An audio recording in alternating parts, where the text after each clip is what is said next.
Shark Media. Hi and welcome to Ghost. This episode is titled The Ghost of the Lake.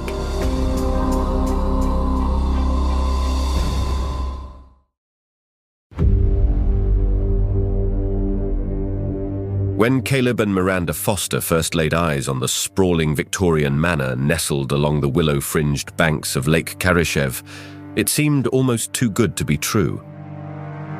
The asking price was well below what the square footage and prime waterfront location should have demanded, and their real estate agent was quick to assure them it was an absolute steal they'd be foolish not to leap on. Despite his typically jovial demeanor, Jacob Emery did seem oddly eager to unload the turn-of-the-century estate, almost vibrating with nervous tension as he led them on the grand tour. More than once, Caleb caught the stocky little man averting his gaze from certain dimly lit corners and recesses, as if unwilling to allow his focus to linger in those shadowed spaces for too long.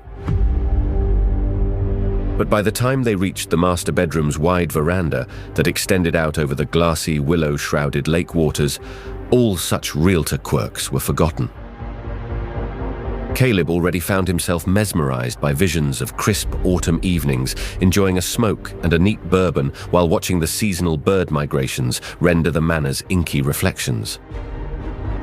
As for Miranda, she practically swooned at the prospect of filling the stately manor's emerald-trimmed solarium with flowering planters and airy wicker lounges, where she could host her literary society gatherings.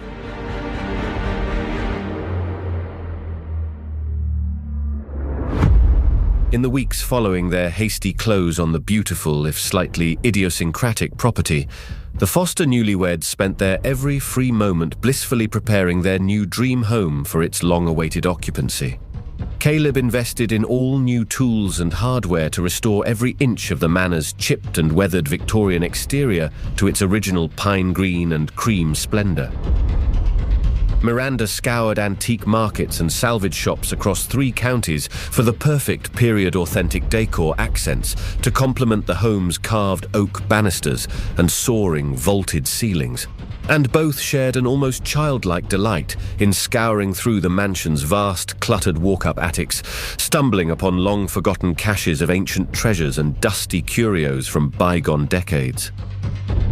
Caleb in particular took immense pride in carefully cleaning and cataloguing each of the relics, from burnished cavalry sabers and flintlock pistols to chipped Dresden porcelain and World's Fair ephemera.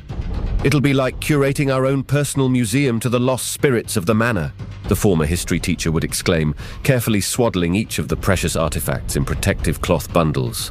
"Just imagine how much life this old place has witnessed over the centuries."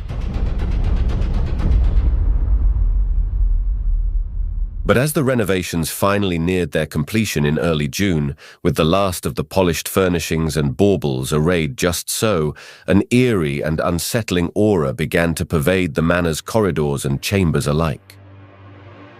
Somewhere in the tedious routines of plastering, caulking, and baseboard lacquering, the Fosters had apparently awoken a terrible, anguished force that had lain dormant for untold generations.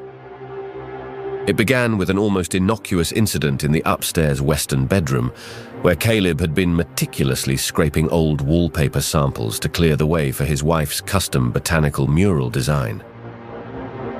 After accidentally gouging out an errant drywall gouge with his utility blade, he bent down to wipe the debris away. What he saw congealing amid the dusty plaster shards brought his blood to an arctic standstill. A thick, viscous pool of freshly oxygenated blood smeared across the floorboards. But even more horrifying than the alarming stain's vivid crimson hue was its unmistakably deliberate patterning, cruel curved markings arranged with an almost calligraphic precision into what looked like an insanely intricate series of esoteric symbols or hieroglyphs. As Caleb stood there, frozen in speechless shock, he realized in mounting horror that the markings were still spreading out across the floor, each crimson tendril elongating with excruciating slowness and leaving sinuous, glistening trails in their wake. With a hoarse shout, he staggered backward toward the open doorway, slamming it behind him and barricading himself against the hallway wall. After what seemed like a small eternity, Miranda's worried voice echoed up the stairwell behind him, and he at last found the courage to turn around, shaken but unwilling to disclose the full terrors he had just witnessed. Instead, he mumbled something about avoiding the spare bedroom until he could properly fumigate a sudden mold issue. Over the next few days, however, the unsettling phenomena manifested with ever-increasing intensity. Strange apparitions began flickering in Miranda's periphery as she went about maintaining the manor's meticulous gardens and shrubbery borders. Out of the corner of her eye, she would glimpse pale, shambling figures in tattered periwig-style caps and dusty frock coats, only to turn and face nothing, except that she could swear their ghostly echoes seemed to linger in her ears, whispering urgent, unplaceable endearments and somber lamentations. After dismissing the sightings as mere figments of her overactive imagination one too many times, Miranda found herself jolted into sheer bona fide panic when trailing after one of the flitting spectral figures and discovering it had no feet. The vaguely humanoid shape simply rippled and skated across their terraced backyard as if borne along by some non-Euclidean distortion of the ground itself.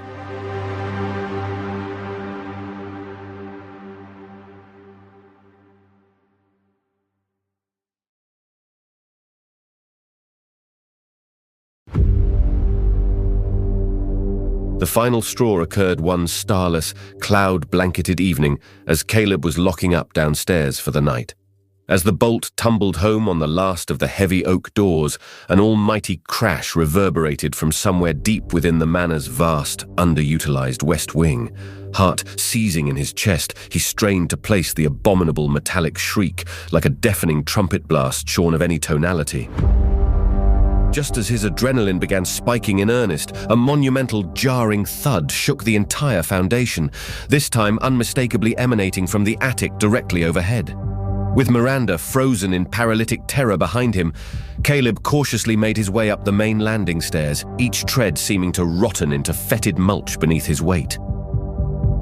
A foul, sulphurous odor intensified as they neared the last few steps up to the attic entrance, like a malignant miasma squeezing through cracks in reality itself to lay siege to their sanctuary. Despite Caleb's thundering heart and the winded screams from his wife imploring him to reconsider, he stolidly gripped the ancient brass ring pull and wrenched the attic's creaking timber door upwards. What greeted the young couple's senses in those first few damning seconds would forever cauterize itself into their raptured psyches. It was a scene of unholy, prodigious horror, one that summoned forth the aesthetic sweepings of every broken spirit that had ever stained those manor grounds over the eons. The attic's cobwebbed rafters, ancient oak braces and lustrous pine floors virtually dripped with the fetid, crackling residue of peeled meat and scorched viscera. Long runnels of caked Icarus detritus spiderwebbed from the shadowed recesses all along the low-hung crossbeams, leaving clots of sluggish decay to splatter across the attic's mounded peaks like infected coagulants. In the chamber's dank epicenter, a towering, feverish construction of tangled frankenflesh and lacerated, writhing musculature erected its gelid cyclopean crown. Amid all the puckering, riven horrorscape convulsions, a single leviathan eye seemed to lance the darkness, narrowing upon them in a roving, raptor-like regard. Cilia-choked vents no wider than Caleb's forefinger rippled with each spasmodic twitch of its fetid strata, spewing rancid, carbonized vapors across the nightcrawler latticework of ruined nerves and tendons comprising its base. Spines of carbonized bone and partially desiccated bee-stung erupted horrifically in all directions, protruding from suckling abscesses that popped and vented with each gut-churning exhalation. Caleb instantly recoiled, throwing his forearm over his nose and mouth in a reflexive attempt to filter out the noxious burnt sugar reek. But Miranda reacted with even more primal terror, unleashing a soul-wilting screech that echoed across the vast glacial expanses like the final doomed exhalation of the last living thing in the cosmos. She then pivoted and flew back down the stairwell, her aimless flight fueled by nothing more than pure animal panic.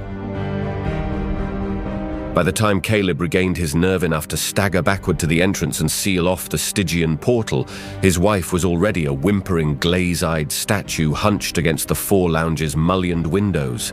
Her teeth chattered in a rictus of shock, and her 1,000-yard stare suggested some sort of psychic scarring that cut far deeper than mere nightmare impressions upon the conscious veil.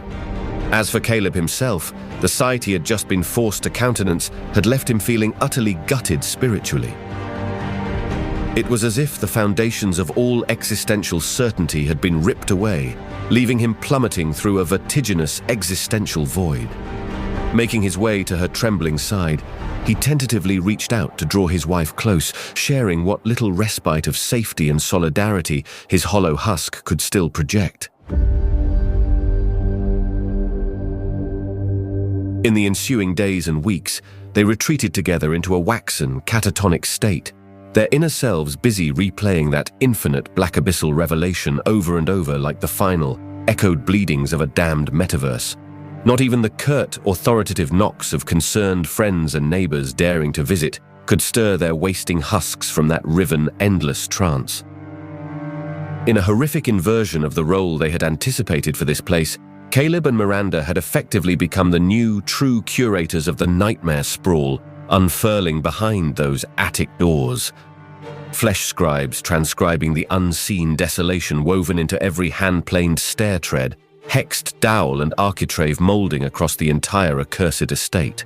The recent sensory perception of what slumbered betimes in their fusty, bat-winged dormitories had awakened an instinctual part of their brained stems, one that now recognized this stately manse for what it truly was.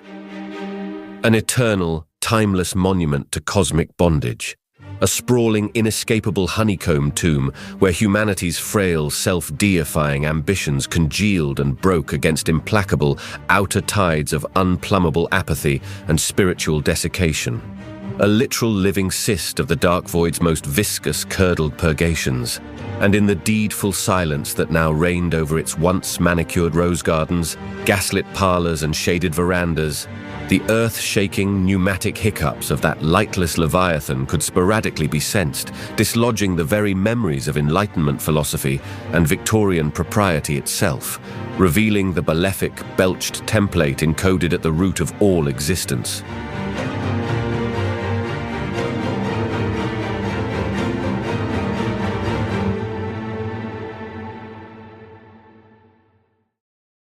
Ghost is a Calaroga Shark Media production, written and hosted by Alexander Ian McIntyre, produced by Mark Francis, executive producers Mark Francis and John McDermott. Portions of this podcast may have been created with the assistance of AI. This show, along with hundreds of others from Calaroga Shark Media, is available commercial-free on any player, hassle-free. Just look for the link in the episode or show notes. Ghost now has merch. Find shirts, mugs, and more with the Ghost logo for sale at our merch store. There's free shipping and 10% off now with the coupon NEWMERCH10. Did we say there's free shipping? Check out all the goods at calaroga.com, that's CALOROGA.com, or just look for the link in the show notes. Thanks for supporting the show, we really appreciate it. Calaroga Shark Media.